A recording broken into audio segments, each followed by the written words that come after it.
We have the air chair frame up, and I wanted to show it's raining out. So I wanted to show you what the patio looks like when the granite's wet. And you can see how beautiful the colors show up. Really nice. Really like it. And it's not slippery either. This is the back side, got good texture on it. So the only disadvantage is when it's all dry, it's all pale.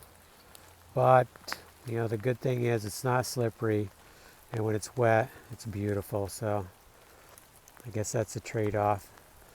On this, the polished side is up, so we'll be able to see them. You can just have some beautiful stones here. You can just see them. This is some blue pearl here. Not sure what all the others are. Really cool ones. Maybe Hawaiian green, not sure about that.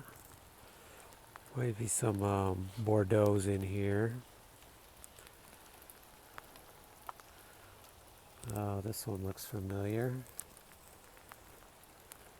Maybe the coffee brown. A lot of glare because of the way the rain's shimmering. What light there is. Oh, this is rainforest here. Really cool marble. So yeah, looks really good. Kind of wet out, so I think I'll get back inside, but I'm really happy with how things are looking.